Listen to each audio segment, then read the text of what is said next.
À l'âge de 4 ans, j'ai pris mes premiers coups de ceinture parce que j'avais, selon mon père, pas fait d'efforts, pas suffisamment bien travaillé. Je faisais plus de 45 heures de piano par semaine. Le week-end, en fait, on se levait à 8 heures. Mon père me disait, t'as jusqu'à 8h04.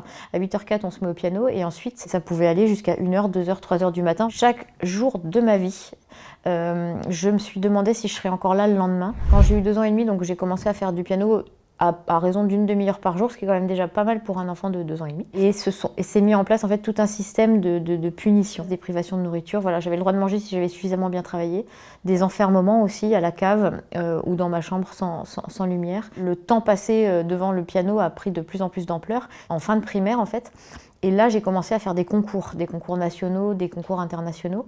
Donc, j'avais le droit ou pas d'aller à l'école, ça s'était décidé chaque matin et chaque début d'après-midi. Pour moi, le week-end, c'était terrible. C'est-à-dire que l'école finissait à 16h le vendredi et il fallait tenir jusqu'au lundi. Et quand je dis il fallait tenir, je veux dire il fallait pas mourir. Je suis pas sûre que c'était de la haine, en tout cas pas de la haine consciente, mais je pense que c'était plutôt une pathologie psychiatrique. Moi j'étais vraiment très épuisée à l'époque et je pensais beaucoup à me suicider en fait, à ce que ça s'arrête.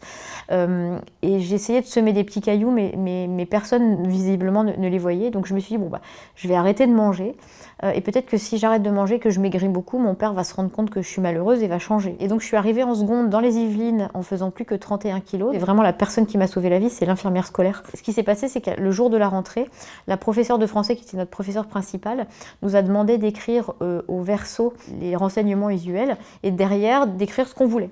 Et moi j'ai écrit, je fais 45 heures de piano par semaine.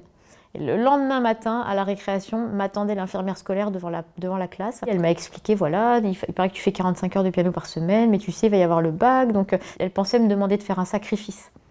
Et à ce moment-là, je lui ai dit, mais je déteste le piano. Et en fait, elle a eu la présence d'esprit de se dire, oula, il doit y avoir un problème. Elle fait 30 kilos, elle s'habille en taille 44, on voit pas ses mains, elle a un col roulé qui est quasiment jusque sous son nez. Et elle fait 45 heures de piano, mais elle n'aime pas. Et elle m'a sauvé la vie, en fait, parce que progressivement, j'ai pris confiance en elle.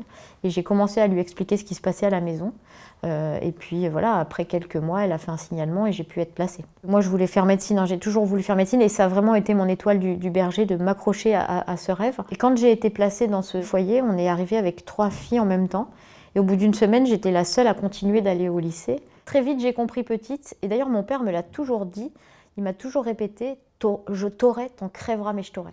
Et je me suis dit, on est en train de jouer un jeu d'échecs. En fait, il ne faut pas que je sois échec et maths. Et donc, c'est un peu marche ou crève, quoi. Et donc, j'ai marché en m'accrochant à ce rêve de faire médecine et j'ai réussi. J'ai été étudiante, j'ai été interne et aujourd'hui, j'ai réussi mon rêve, c'est-à-dire que même mon rêve c'était d'être médecin à Necker. Et aujourd'hui, donc j'ai réussi, je suis même chef de service donc à Necker, hein, je m'occupe de médecine de la douleur et de médecine palliative. Et je me suis dit, ok, donc tu as assuré ton avenir et un bel avenir, qu'est-ce que tu peux faire maintenant puisque tu as vu les failles du système? Et c'est là que j'ai décidé de monter l'association Impact en 2022 pour m'attaquer à ces 2 problèmes à mon niveau. Un volet santé, donc de créer le premier centre d'appui à l'enfance en France, entièrement dédié aux enfants qui sont pris en charge en protection de l'enfance pour les prendre en charge précocement sur leur santé somatique et psychique. Aujourd'hui, un enfant qui est victime de violence dans son enfance, effectivement, il va perdre 20 ans d'espérance de vie. Et aussi de prendre en charge leur scolarité et leur accès à la culture. Et avec Impact, on prend en charge les enfants de 3 à 25 ans et on ne s'arrête ni à 18 ni à 21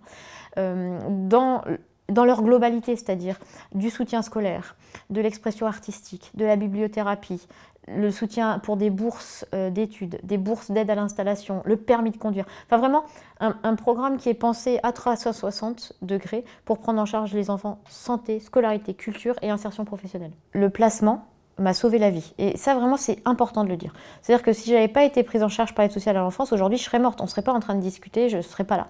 Après, effectivement, l'aide sociale à l'enfance a des failles. Et vous savez, le proverbe du colibri, donc je sais que je ne vais pas révolutionner les choses, mais comme le colibri, je ferai ma part.